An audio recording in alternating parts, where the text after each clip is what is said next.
2007, I became the Attorney General of the state of New Jersey. Before that, I'd been a criminal prosecutor, first in the Manhattan District Attorney's Office, and then at the United States Department of Justice. But when I became the Attorney General, two things happened that changed the way I see criminal justice. The first is that I asked what I thought were really basic questions. I wanted to understand who we were arresting, who we were charging, and who we were putting in our nation's jails and prisons. I also wanted to understand if we were making decisions in a way that made us safer. And I couldn't get this information out. It turned out that most big criminal justice agencies, like my own, didn't track the things that matter. So after about a month of being incredibly frustrated, I walked down into a conference room that was filled with detectives and stacks of case files. And the detectives were sitting there with yellow legal pads taking notes. They were trying to get the information I was looking for by going through case by case for the past 5 years. And as you can imagine, when we finally got the results, they weren't good. It turned out that we were doing a lot of low-level drug cases on the streets just around the corner from our office in Trenton. The second thing that happened is that I spent the day in the Camden, New Jersey Police Department. Now, at that time, Camden, New Jersey was the most dangerous city in America. I ran the Camden Police Department because of that. I spent the day in the police department, and I was taken into a room with senior police officials, all of whom were working hard and trying very hard to reduce crime in Camden.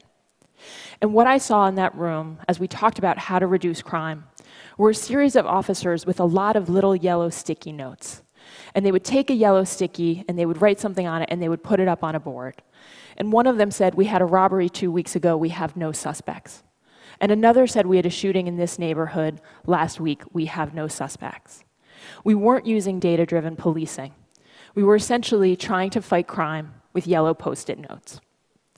Now, both of these things made me realize fundamentally that we were failing. We didn't even know who was in our criminal justice system. We didn't have any data about the things that mattered, and we didn't share data or use analytics or tools to help us make better decisions and to reduce crime. And for the first time, I started to think about how we made decisions. When I was an assistant DA and when I was a federal prosecutor, I looked at the cases in front of me, and I generally made decisions based on my instinct and my experience. When I became an Attorney General, I could look at the system as a whole. And what surprised me is that I found that that was exactly how we were doing it across the entire system, in police departments, in prosecutors' offices, in courts, and in jails. And what I learned very quickly is that we weren't doing a good job. So I wanted to do things differently. I wanted to introduce data and analytics and rigorous statistical analysis into our work. In short, I wanted to moneyball criminal justice. Now, Moneyball, as many of you know, is what the Oakland A's did, where they used smart data and statistics to figure out how to pick players that would help them win games.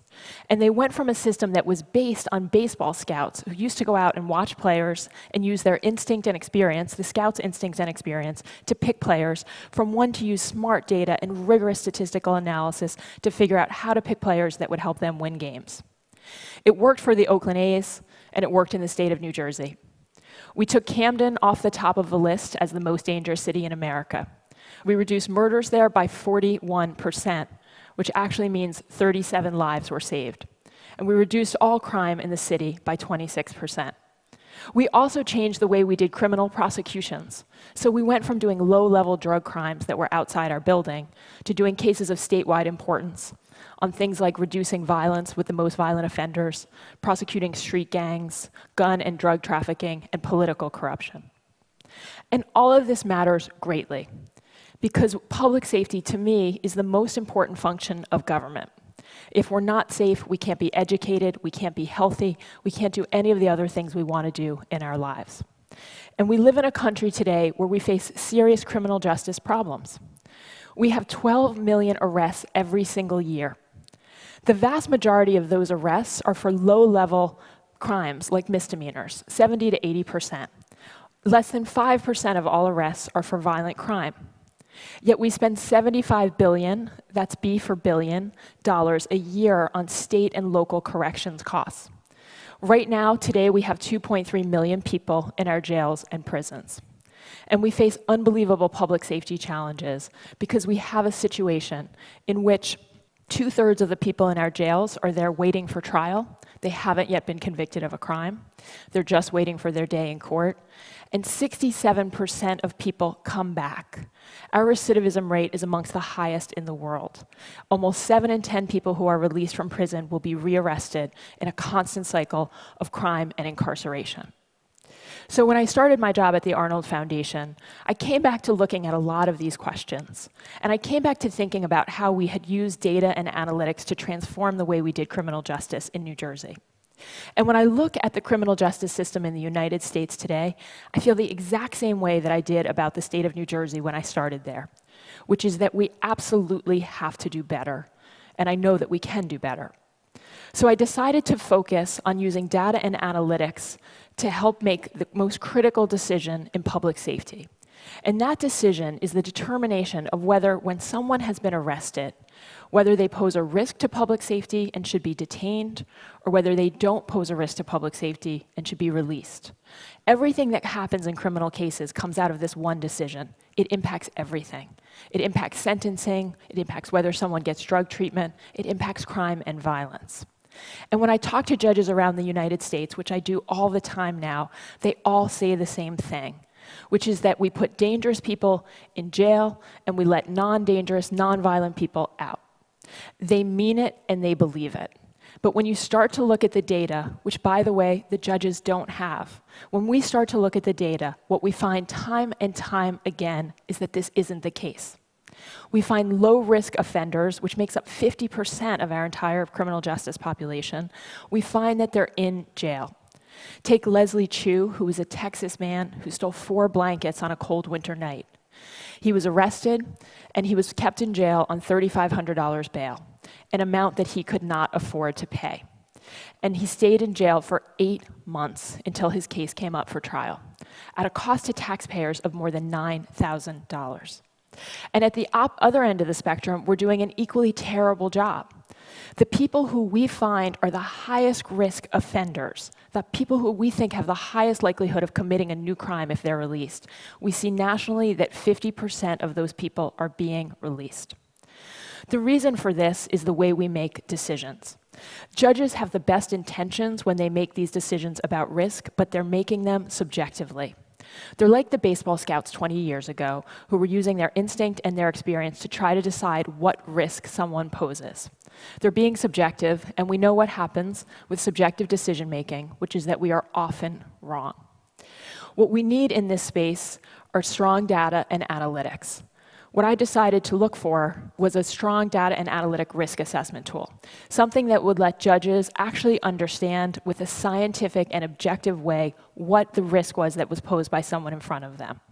I looked all over the country, and I found that between 5 and 10% of all US jurisdictions actually use any type of risk assessment tool.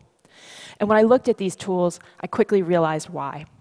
They were unbelievably expensive to administer, they were time-consuming, they were limited to the local jurisdiction in which they'd been created. So basically, they couldn't be scaled or transferred to other places. So I went out and built a phenomenal team of data scientists and researchers and statisticians to build a universal risk assessment tool so that every single judge in the United States of America can have an objective, scientific measure of risk. And the tool that we've built, what we did was we collected 1.5 million cases from all around the United States, from cities, from counties, from every single state in the country, the federal districts.